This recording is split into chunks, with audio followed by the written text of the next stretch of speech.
Dear students, once again welcome back to our discussion on electrodynamics paper 2. In this particular video, I will discuss about the concept of inductance. In the previous lecture, we have discussed about the Faraday's law, and it tells that whenever there is a change in magnetic flux, there will be an induced EMF in the circuit. Okay. നമ്മൾ Faraday's law നമ്മൾ mathematically represent ചെയ്യുകയാണെങ്കിൽ induced EMF is equal to minus d phi by dt, where phi is the magnetic flux. Magnetic ഫ്ലക്സിനെ നമുക്ക് integral B dot D A എന്ന് represent ചെയ്യാം. Okay, ഇത് വെച്ചിട്ട് നമുക്ക് explain ചെയ്യാവുന്ന ഒരു കൺസെപ്റ്റാണ് സെൽഫ് ഇൻഡക്റ്റൻസും അതുപോലെ മ്യൂച്വൽ ഇൻഡക്റ്റൻസും. അതിന് വേണ്ടിയിട്ട് first of all you consider two loops. രണ്ട് ലൂപ്പ് ഉണ്ടെന്ന് വയ്ക്കുക. ലൂപ്പ് കറണ്ട് ക്യാരിങ് ലൂപ്പാണെന്ന് വിചാരിക്കുക. For a moment current loop വണ്ണിലൂടെ മാത്രമേ കറണ്ട് പോകുന്നുള്ളൂ എന്ന് വയ്ക്കുക. ലൂപ്പ് വണ്ണിലൂടെ I1 കറണ്ട് കടന്നു പോകുന്നുണ്ടെന്ന് വിചാരിക്കുക. Okay, loop 2 is at some distance from the loop 1. ഒരു ലൂപ്പ് 1ഉം ലൂപ്പ് 2ഉം തമ്മിലൊരു സെപ്പറേഷൻ ഉണ്ട്. ആ സെപ്പറേഷൻ കാണിക്കാൻ വേണ്ടിയിട്ട് ലൂപ്പ് 1-ലൊരു ലെങ്ത് എലമെൻറ്റ് DL1 കൺസിഡർ ചെയ്യുക, ലൂപ്പ് 2-ലൊരു ലെങ്ത് എലമെൻറ്റ് DL2 കൺസിഡർ ചെയ്യുക.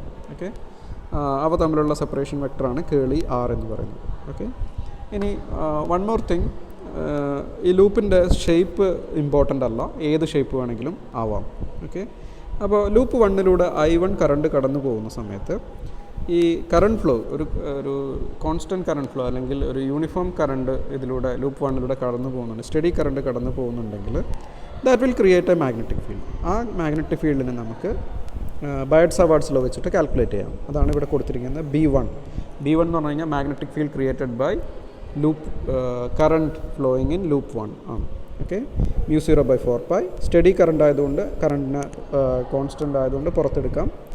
DL1 cross R cap is the separation vector, okay, divided by R square. Okay, this is basically Byrd-Savart's law.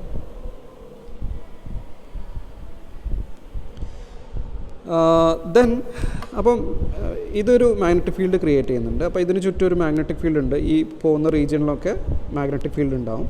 ആ magnetic ഫീൽഡിൽ ആണ് രണ്ടാമത്തെ ലൂപ്പ് വെച്ചിരിക്കുന്നത്. Okay, ആ ലൂപ്പിൽ ഈ ഒരു മൊമെൻറ്റിൽ നമ്മൾ കറണ്ട് ഫ്ലോ ഒന്നും അസ്യൂം ചെയ്യുന്നില്ല.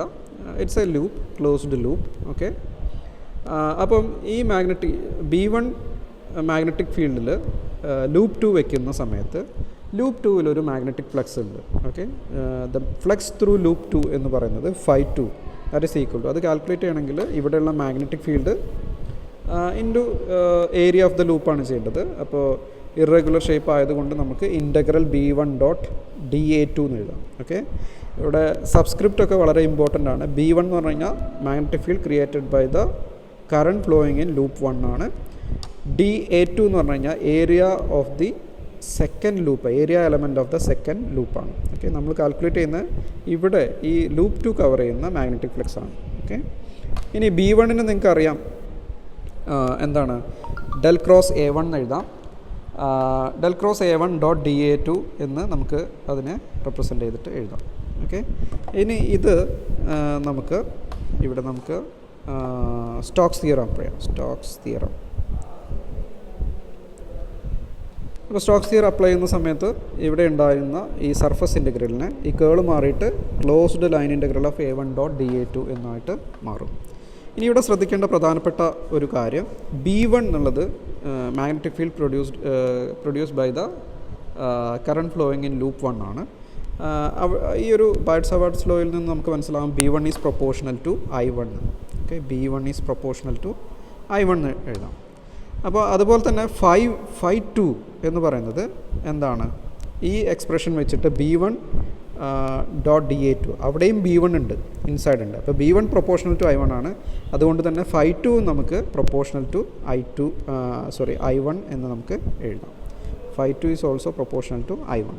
ഓക്കെ, ഇത് കണ്ടുപിടിക്കാൻ വേണ്ടിയിട്ട് നമുക്ക് മറ്റൊരു തരത്തിൽ ഇത് ചെയ്യാം. അതിന് വേണ്ടിയിട്ട് നമ്മൾ ഈ ഒരു എക്സ്പ്രഷൻ ഫോളോ ചെയ്യാം. അവിടെ A1 എന്ന് പറഞ്ഞു കഴിഞ്ഞാൽ magnetic vector potential of loop 1 ആണ്. അത് നമുക്ക് കാൽക്കുലേറ്റ് ചെയ്യാൻ ഒരു എക്സ്പ്രഷൻ നമ്മൾ പഠിച്ചിട്ടുണ്ട് മാഗ്നറ്റോസ്റ്റാറ്റിക്സിൽ. That is μ0I1/4π closed line integral DL1/R ആണ്. ഇത് നമ്മൾ നേരത്തെ ഡിസ്കസ് ചെയ്തിട്ടുള്ള ഒരു എക്സ്പ്രഷനാണ്. ഓക്കെ, ഇനി ഇത് ഇവിടെ സബ്സ്റ്റിറ്റ്യൂട്ട് ചെയ്യാം. എന്നിട്ട് നമുക്ക് φ2 കാൽക്കുലേറ്റ് ചെയ്യാവുന്നതാണ്. ഓക്കെ, അപ്പോൾ സബ്സ്റ്റിറ്റ്യൂട്ട് ചെയ്യുന്ന സമയത്ത് μ0I1 4/4π line integral.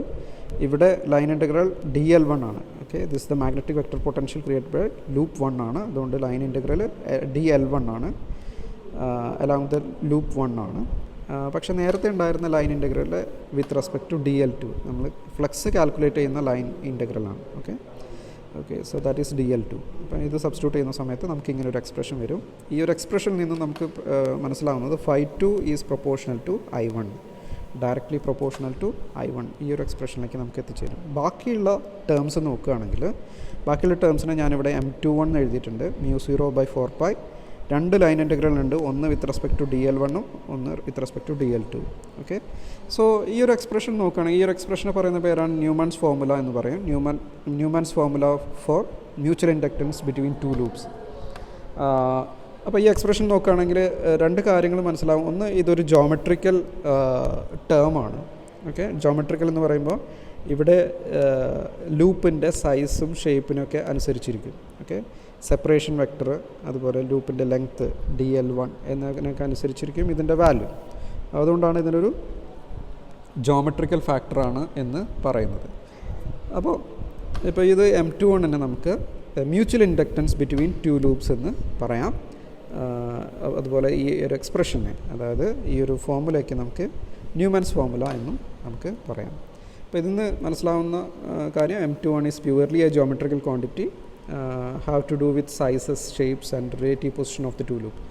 Geometrical quantity എന്ന് പറഞ്ഞു കഴിഞ്ഞാൽ അതിൻ്റെ സൈസ്, ഷേപ്പ്, അതുപോലെ റിലേറ്റീവ് പൊസിഷൻ. എന്ന് പറഞ്ഞു കഴിഞ്ഞാൽ അതിൻ്റെ സെപ്പറേഷൻ വെക്ടറാണ്. ഇപ്പോൾ രണ്ട് ലൂപ്പ് എത്ര അകലത്തിൽ നിൽക്കുന്നു എന്നതിനൊക്കെ അനുസരിച്ചായിരിക്കും അതിൻ്റെ വാല്യൂ ഡിറ്റർമിൻ ചെയ്യുന്നത്.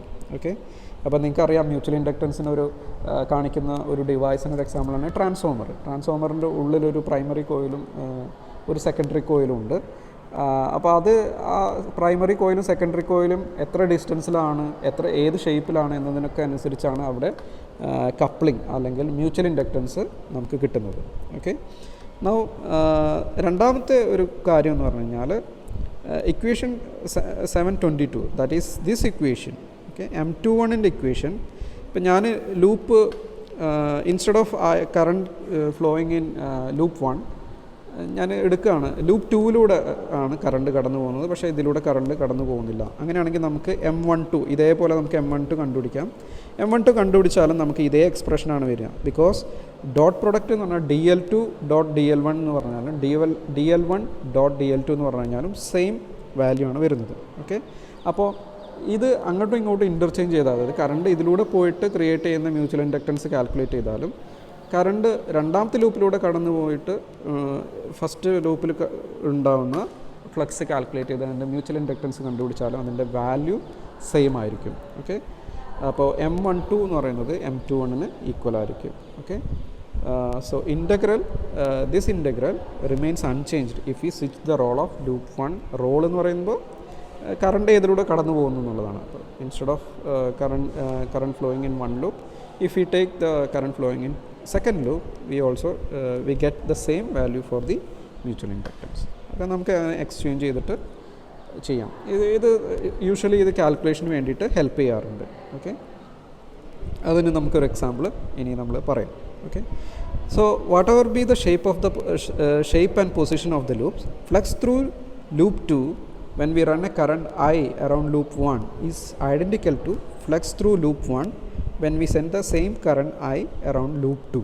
ഓക്കെ, ഇതാണ് നമ്മൾ ഇൻ്റർചേഞ്ച് നടന്നാലും നമ്മൾ മ്യൂച്വൽ ഇൻഡക്റ്റൻസിൻ്റെ വാല്യൂ മാറുന്നില്ല എന്നുള്ളതാണ് ഈ സെൻറ്റൻസിൽ നിന്ന് നമുക്ക് മനസ്സിലാവുന്നത്. ഓക്കെ, ഇനി സപ്പോസ് ഇതിലൂടെ കടന്നു പോകുന്ന കറണ്ട് വേരി ചെയ്യാൻ നിൽക്കുക, ടൈമിനനുസരിച്ച് മാറുന്നുണ്ട്. Okay, suppose I1 is a function of T.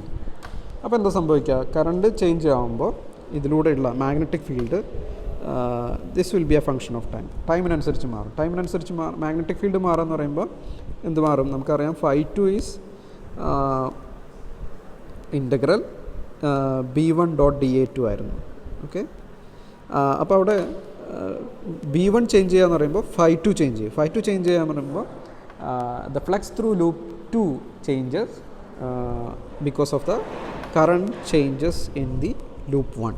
Okay, loop 1ൽ കറണ്ട് ചേഞ്ച് ചെയ്യുന്നത് കൊണ്ട് ലൂപ്പ് 2യിലൂടെയുള്ള മാഗ്നറ്റിക് ഫ്ലക്സ് ചേഞ്ച് ചെയ്യും. മാഗ്നറ്റിക് ഫ്ലക്സ് ചേഞ്ച് ചെയ്യുമ്പോൾ നമുക്കറിയാം ഫാരഡേസ് ലോ വെച്ചിട്ട് there will be an induced EMF in the loop 2. Okay. അപ്പോൾ ആ loop ടൂവിലുള്ള induced EMF epsilon 2 എന്ന് പറയുന്നത് മൈനസ് d∅2/dt എന്ന് കൊടുക്കാം. ഓക്കെ. അപ്പോൾ φ2നെ നമുക്ക് എങ്ങനെ എഴുതാം? φ2നെ നമുക്ക് പ്രൊപ്പോർഷണാലിറ്റി കോൺസ്റ്റൻറ്റ് m എന്ന് എഴുതി കഴിഞ്ഞാൽ m21 ഇവിടെ m21 = m12 = m എന്ന് കൊടുക്കാം. അപ്പോൾ φ2 എന്ന് പറയുന്നത് m × I ആണ് വരിക. Okay, m × I1. ഓക്കെ. അപ്പോൾ അവിടെ m × I1 ഇവിടെ സബ്സ്റ്റിറ്റ്യൂട്ട് ചെയ്യുക. m കോൺസ്റ്റൻ്റ് ആയതുകൊണ്ട് m പുറത്തോട്ട് വന്നു, മൈനസ് m di1/dt എന്ന് പറയും. ഓക്കെ. അപ്പോൾ എപ്സിലോൺ 2 എന്ന് പറഞ്ഞു കഴിഞ്ഞാൽ it is the induced EMF in the second loop due to time varying current in the first loop. Okay. Where m is the mutual inductance between the 2 loops. Mutual inductance എപ്പോഴും പറയുന്നത് 2 loop വെച്ചിട്ടാണ്. Okay. ഇനി നമുക്കിതിനൊരു example നോക്കാം. ഒരു പ്രോബ്ലമാണ് ഇത്. Usually ചോദിക്കുന്ന ഒരു വർക്ക്ഡ് ഔട്ട് എക്സാമ്പിളാണ് ഗ്രിഫിത്ത് ടെക്സ്റ്റ് ബുക്കിൽ. ഇവിടെ there is a short solenoid. ഒരു ചെറിയ ഒരു സോളിനോയിഡ് ഉണ്ട്. അതിൻ്റെ ലെങ്ത്ത് സ്മോൾ എൽ ആണ്, റേഡിയസ് എ ആണ്. It is having n1 number of turns per unit length. It lies on the axis of a very long solenoid. ഒരു long സോളിനോയിഡിൻ്റെ ആക്സിസിലാണ് അത് കിടക്കുന്നത്. ആ ലോങ് സോളിനോയിഡിന് റേഡിയസ് ബി ആണ്, n2 turns per unit length ആണ് ഉള്ളത്. ഓക്കെ.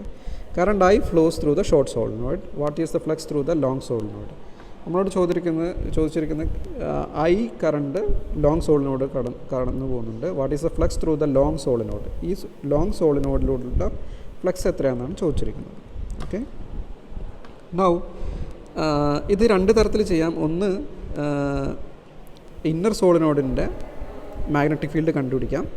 എന്നിട്ട് അത് വെച്ചിട്ട് ഇൻ്റഗ്രൽ B.DA1 എന്നുള്ളത് ലോങ് സോളിനോയിഡിൻ്റെ ഏരിയ വെച്ചിട്ട് കാൽക്കുലേറ്റ് ചെയ്യാം. പക്ഷേ ഈ ലോങ് സോളിനോയിഡിൻ്റെ ഫീൽഡ് കാൽക്കുലേറ്റ് ചെയ്യുന്ന വളരെ കോംപ്ലിക്കേറ്റഡ് ആണ്. B1 കണ്ടുപിടിക്കുക എന്നുള്ളത് തന്നെ കോംപ്ലിക്കേറ്റഡ് ആണ്. അപ്പം അത് പ്രൊഡ്യൂസ് ചെയ്യുന്ന ഫ്ലക്സ് കണ്ടുപിടിക്കുക എന്നുള്ളത് കുറച്ചുകൂടി ടഫായിട്ടുള്ള ഒരു ടാസ്ക് ആയിരിക്കും. അതിന് പകരം നമുക്കറിയാം ലോങ് സോളിനോയിഡിലൂടെ കടന്നു പോകുന്ന കറണ്ട് എത്രയാണ് തന്നിട്ടുണ്ട്, I. ഇനി ഒരു സോളിനോയിഡ് അകത്തുള്ള ഫീൽഡ് നമുക്ക് കാൽക്കുലേറ്റ് ചെയ്യാൻ അറിയാം. നമുക്ക് അറിയാവുന്ന എക്സ്പ്രഷനാണ് B = μ0 ni എന്നുള്ളത്. ഓക്കെ. അപ്പോൾ μ0 ni എന്നുള്ളത് ലോങ് സോളിനോയിഡിൻ്റെ നമ്പർ ഓഫ് ടേൺസ് n2 ആണ്. n2 I എന്ന് കൊടുത്തു. I കറണ്ടാണ് ലോങ് സോളിനോയിഡ് കടന്നത്. അപ്പോൾ ഇൻസൈഡിൽ നമുക്കൊരു കോൺസ്റ്റൻറ്റ് ഫീൽഡ് ഉണ്ട്. ആ കോൺസ്റ്റൻറ്റ് ഫീൽഡ് ആയതുകൊണ്ട് അവിടെയുള്ള ഫ്ലക്സ്, ഓരോ ടേണിലുള്ള ഫ്ലക്സ് എന്ന് പറഞ്ഞാൽ B × ഇതിൻ്റെ ഏരിയ. ഒരു സിംഗിൾ ലൂപ്പാണെങ്കിൽ അതിൻ്റെ ഏരിയ എന്ന് പറഞ്ഞാൽ πa² ആണ്. ബിക്കോസ് അതിൻ്റെ റേഡിയസ് a ആണ്. ഇനി അങ്ങനെ എത്ര ടേൺസ് ഉണ്ട് നമുക്കറിയാം. ഷോർട്ട് സോളിനോട് n1 turns per unit length ഉണ്ട്. ഓക്കെ. അപ്പോൾ നമ്പർ ഓഫ് ടേൺസ് എന്ന് പറഞ്ഞാൽ ടോട്ടൽ നമ്പർ ഓഫ് ടേൺസ് എന്ന് പറഞ്ഞാൽ n1 × l ആണ്. ഓക്കെ. അപ്പോൾ φ എന്ന് പറയുന്നത് ഫ്ലക്സ് ത്രൂ 1 ലൂപ്പ് μ0 ഇത്. Okay. μ0 n2 I πa² × n1 l ആണ്. ഓക്കെ. അപ്പോൾ അത് നമുക്ക് ഇങ്ങനെ ഒരു എക്സ്പ്രഷൻ നമുക്ക് എഴുതാം. അപ്പോൾ ഈ എക്സ്പ്രഷനിൽ നിന്ന് φ = m × I എന്നുള്ള എക്സ്പ്രഷൻ നമുക്കറിയാം. φ is proportional to mutual inductance into current. Okay. അപ്പോൾ ബാക്കിയുള്ള I ഒഴിച്ച് ബാക്കിയുള്ള ടേംസിനെ നമുക്ക് മ്യൂച്വൽ ഇൻഡക്റ്റൻസ് എന്ന് വിളിക്കാം. ഓക്കെ. ഇതിൽ നിന്ന് I ഒഴിച്ചിട്ടുള്ള terms μ0 πa² n1 × l.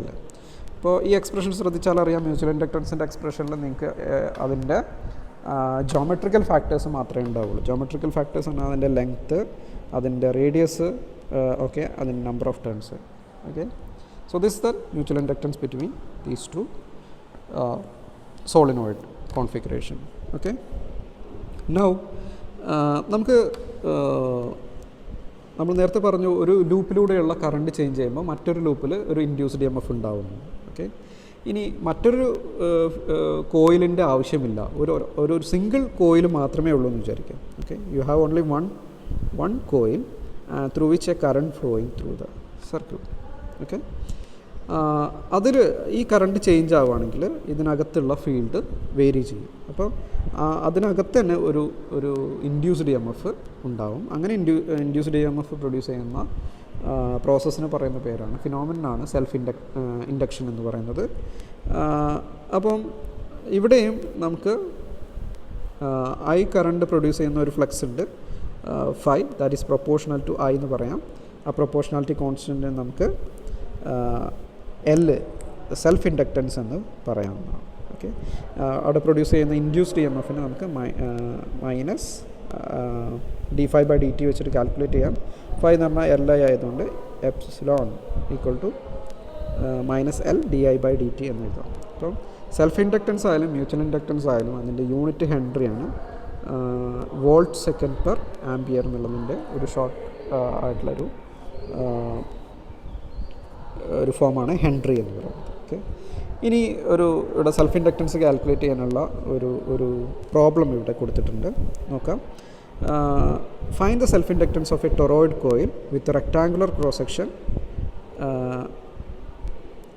of inner radius A and outer radius B, height h which carries a total n turns per unit length. അപ്പോൾ ഒരു ടൊറോയിഡ് കോയിലുണ്ട്, റെക്ടാങ്കുലർ ക്രോസ് സെക്ഷൻ ആണ്. അപ്പോൾ ഇവിടെ കൊടുത്തിരിക്കുന്ന ഫിഗർ കുറച്ചൊരു മിസ്റ്റേക്ക് ഉണ്ട്. ടൊറോയിഡിൽ എന്ന് പറഞ്ഞു കഴിഞ്ഞാൽ റെക്ടാങ്കുലർ ക്രോസ് സെക്ഷനുള്ള ഇതുപോലെയുള്ള ഒരു കോയിലാണ്. അപ്പം ഇതിന് റെക്ടാങ്കുലർ ക്രോസ് സെക്ഷൻ ഉണ്ട്, രണ്ട് സൈഡ് എഡ്ജസ് മീറ്റ് ചെയ്യും. ഓക്കെ, അതിനൊരു ഇന്നർ റേഡിയസ് ഉണ്ട്, അതിനൊരു ഔട്ടർ റേഡിയസ് ഉണ്ട്. ഓക്കെ, ഇന്നർ റേഡിയസ് എ ആണ്, ഔട്ടർ റേഡിയസ് ബി ആണ്.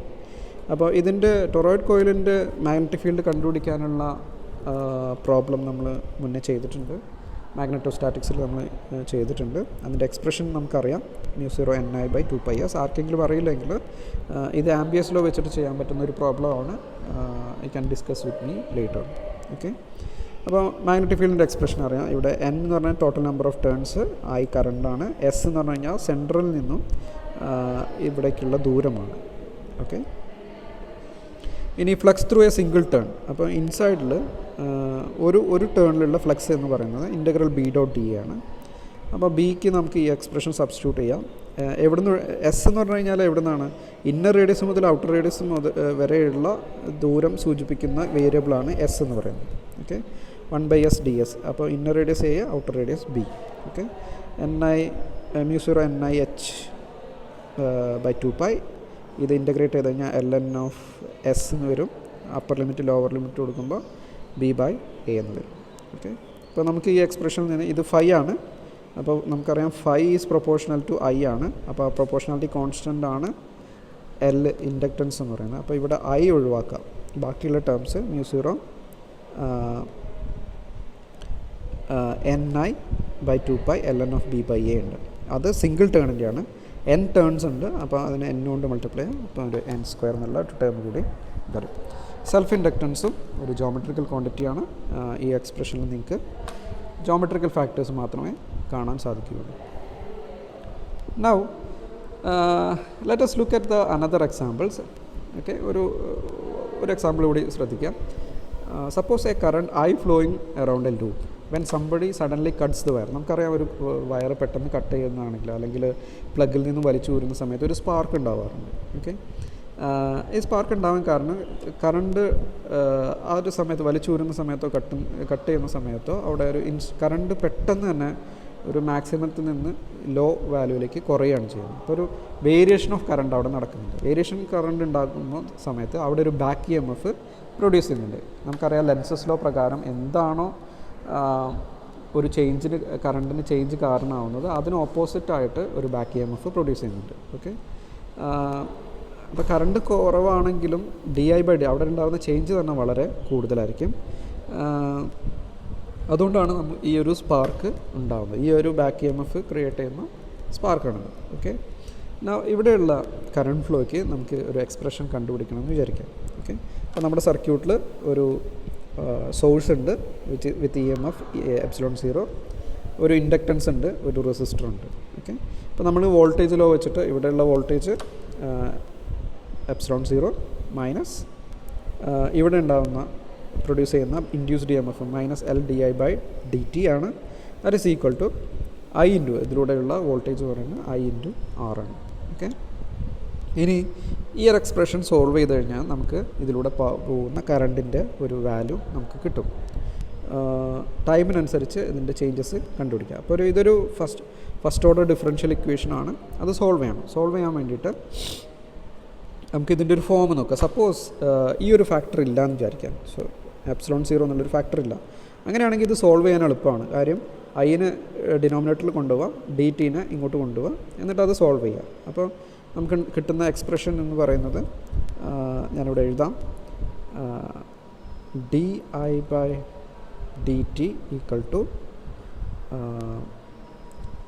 R by L minus R by L into I എന്ന് വരും. അപ്പോൾ അത് സോൾവ് ചെയ്യാൻ വേണ്ടിയിട്ട് D I by I equal to minus R by L D T എന്ന് വരും. രണ്ട് സൈഡിലും ഡിഫറൻഷ്യേറ്റ് ചെയ്യുന്ന സമയത്ത് നിങ്ങൾക്ക് കിട്ടുന്ന ഒരു എക്സ്പ്രഷൻ എന്ന് പറഞ്ഞാൽ e⁻−r ബൈ എൽ ടി എന്നുള്ള ഒരു സൊല്യൂഷനാണ് കിട്ടുക. പക്ഷേ ഇവിടെ ഒരു കോൺസ്റ്റൻറ്റ് ടേം ഉണ്ട്. അപ്പോൾ എങ്ങനെ സോൾവ് ചെയ്യും നമ്മൾ? അപ്പോൾ അതിൻ്റെ ജനറൽ സൊല്യൂഷൻ എന്ന് പറഞ്ഞു കഴിഞ്ഞാൽ ഈ ഒരു solution with some coefficient k plus A എന്നുള്ള കോഎഫിഷ്യൻ്റാണ്. ഓക്കെ, അങ്ങനെയാണ് അതിൻ്റെ ജനറൽ സൊല്യൂഷൻ കണ്ടുപിടിക്കുന്നത്. ഇനി ഈ ജനറൽ സൊല്യൂഷനിൽ എയും കെയും എന്താണെന്ന് കണ്ടുപിടിക്കണം. അപ്പോൾ അത് ബൗണ്ടറി കണ്ടീഷൻ വെച്ചിട്ടാണ് കണ്ടുപിടിക്കുന്നത്. അപ്പോൾ ബൗണ്ടറി കണ്ടീഷൻ എന്ന് പറഞ്ഞു കഴിഞ്ഞാൽ വളരെ കുറേ, അതായത് സ്വിച്ച് ഓൺ ചെയ്ത് ഒരുപാട് സമയത്തേക്ക് നമ്മൾ ഇത് കറണ്ട് ഫ്ലോ കൺസിഡർ ചെയ്യാറുണ്ട്. ലോങ് ടൈമിലുള്ള കറണ്ട് ഫ്ലോ കൺസിഡർ ചെയ്യുകയാണെങ്കിൽ അതിൽ മാക്സിമം കറണ്ടാണ് ഉണ്ടാവുക. മാക്സിമം കറണ്ട് എന്ന് പറഞ്ഞാൽ എപ്സിലോൺ 0/r ആണ് ഉണ്ടാവുക. ഓക്കെ, അപ്പോൾ അത് വെച്ചിട്ട് അപ്പോൾ ഇവിടെ ടിക്ക് ഇൻഫിനിറ്റി കൊടുത്തു കഴിഞ്ഞാൽ ഈ ടേം 0 ആയി. ബാക്കി എ ഈക്വൽ ടു എന്താ പറയും എപ്സിലോൺ 0/r എന്ന്. അപ്പോൾ എയുടെ വാല്യൂ എപ്സിലോൺ 0/r എന്ന് കിട്ടി. ഇനി ഇനിഷ്യൽ ടൈമിൽ നമ്മൾ സ്വിച്ച് ഓൺ ചെയ്യുന്ന സമയത്ത് കറണ്ട് 0 ആണ്. അപ്പം അതിവിടെ ടിക്ക് 0 കൊടുക്കുക. 0 കൊടുക്കുമ്പോൾ ഈ ടേം 1 ആയി. കെ ഇവിടെ ഉണ്ട്. എ എന്ന് പറഞ്ഞു കഴിഞ്ഞാൽ എപ്സിലോൺ 0/r ആണ്. അപ്പോൾ K plus epsilon 0/r equal to 0 എന്ന് വരും. അപ്പോൾ അതിൽ നിന്ന് കെ എന്നുള്ളത് എന്ത് വരും? മൈനസ് എപ്സിലോൺ 0/r എന്ന് വരും. അപ്പോൾ അത് രണ്ടും ഇവിടെ സബ്സ്റ്റിറ്റ്യൂട്ട് ചെയ്യാം. എ എന്ന് പറഞ്ഞാൽ എപ്സിലോൺ 0/r ആണ്. കെ എന്ന് പറഞ്ഞു കഴിഞ്ഞാൽ മൈനസ് എപ്സിലോൺ 0/r. അതിൽ നിന്ന് നമുക്ക് കറണ്ടിൻ്റെ ഒരു എക്സ്പ്രഷൻ കിട്ടും. I equal to epsilon 0/r 1 minus e⁻−r by L T എന്ന് വരും. ഓക്കെ, ഈ തരത്തിൽ നമുക്ക് ഇതിൻ്റെ സൊല്യൂഷൻ, ഇതിലൂടെ കടന്നു പോകുന്ന കറണ്ടിൻ്റെ solution as a function of time കണ്ടുപിടിക്കാം. അതിൻ്റെ ഒരു ഗ്രാഫാണ് ഇവിടെ കൊടുത്തിരിക്കുന്നത്. അപ്പോൾ ഇനീഷ്യൽ ടൈമിൽ കറണ്ട് 0 ആണ്. ടൈം 0 ആകുന്ന സമയത്ത് പിന്നെ ടൈം പോകുന്നതിനനുസരിച്ച് പെട്ടെന്ന് കറണ്ട് ഇൻക്രീസ് ചെയ്തൊരു മാക്സിമത്തിലേക്ക് എത്തുന്നു. Okay, so this is the current going through the circuit. Okay, hope you understood the video. Thank you.